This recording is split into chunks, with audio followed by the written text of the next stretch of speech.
vais avoir 2 maisons.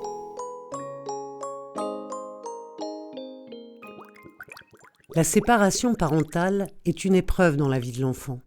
Un déséquilibre survient. Le quotidien, les repères sont soudain bouleversés, entraînant des inquiétudes, voire des angoisses face au changement, et la peur de l'inconnu. Les enfants, ils ne demandent rien, ils viennent là, ils viennent au monde, voilà, enfin, on les fait ensemble, et puis d'un coup, voilà, on leur dit, non, maintenant on va se séparer, donc quelque part, ils n'ont pas le choix, ils subissent, donc c'est vrai qu'il y a plein de sentiments qui se mélangent. Une fois la décision de la séparation prise, il faut en parler rapidement à chaque enfant, même aux petits, de manière simple, juste ce qu'ils ont besoin de savoir, sans se justifier. C'est une histoire de grand. Il est fondamental également de leur dire régulièrement que ce n'est pas de leur faute et qu'ils ne risquent pas de perdre votre amour. Le fait de pouvoir échanger, de poser des questions, va aider l'enfant à mieux supporter l'épreuve.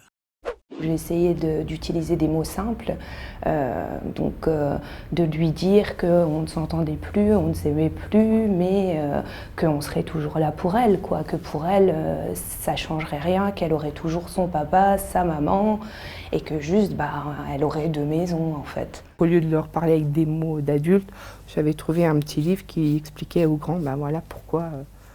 Même si on est toujours très présent, de toute façon, il sait que papa et maman sont toujours là, mais des passages, des moments où on a eu, c'était difficile. J'ai toujours essayé de le faire exprimer par le moyen de livres adaptés, quand même, pour les enfants, quoi. À l'époque, effectivement, j'avais expliqué que papa et maman se séparaient.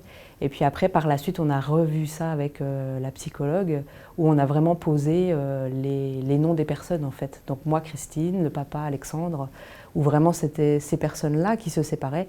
Mais du coup, il y avait toujours le couple papa-maman qui était toujours là, quoi. Mais il ne faut pas se cacher que c'est difficile. C'est en effet au moment où c'est le plus compliqué dans les relations que les parents doivent trouver un terrain d'entente à propos de l'enfant, sans l'impliquer et en évitant absolument qu'il devienne un enjeu du conflit. Ça amène des rancœurs, des regrets, je ne vais pas toujours dire de la haine, mais quelque part, il y a quand même une sacrée bonne rancœur. Et ça, le tort est que ça surpasse finalement, que ça vienne à surpasser la bonne éducation qu'on peut avoir de notre fille et le bonheur qu'on veut d'elle.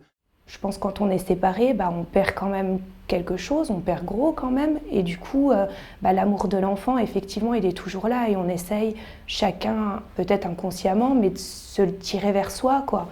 Donc, et finalement, c'est pas bien pour l'enfant parce que il n'est pas équilibré, il n'a pas de choix à faire, lui. Ce n'est pas tant la séparation, choc qui peut être douloureux mais reste transitoire, que la persistance des conflits qui perturbent l'enfant et qui peut avoir des répercussions sur son comportement. C'est pour cela qu'il est important que le parent ne parle pas en termes irrespectueux de l'autre parent devant l'enfant. Il est capable de s'adapter, de faire le deuil de la famille idéale d'origine, si vous démontrez que vous pouvez encore vous entendre comme parent, pour son bien. Et pour cela, il ne faut pas hésiter à se faire aider par un médiateur familial, par exemple. C'est la médiation qui a fait qu'on a trouvé un accord, ça a apaisé tout le monde. Sans ça, je pense qu'on n'y serait pas arrivé. C'est ce qui nous a permis de pouvoir parler et de maintenant garder contact et de se reparler. Enfin, voilà, maintenant on a toujours contact. Avant, on n'avait pas du tout de contact. Je pense qu'il faut accepter qu'il y a eu tant d'années ensemble et que, qu'on le veuille ou non, malgré la blessure, la personne, on est obligé d'avoir un lien parce qu'il y a des enfants et que c'est important pour les enfants également d'avoir un minimum de lien.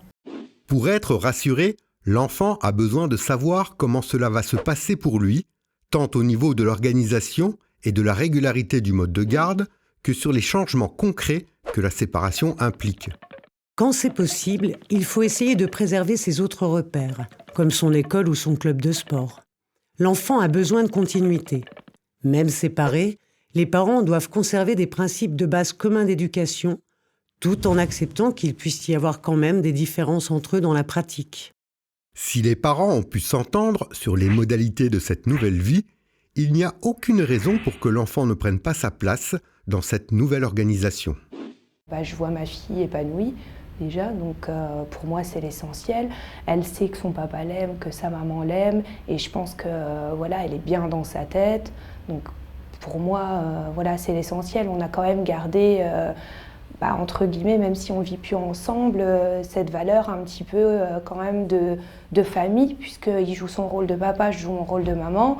Et même si on ne vit pas ensemble, je pense qu'on essaye de le faire bien, quoi. L'équilibre retrouvé, il ne s'agira plus que d'une discussion à la récré. Après tout, beaucoup d'enfants sont concernés.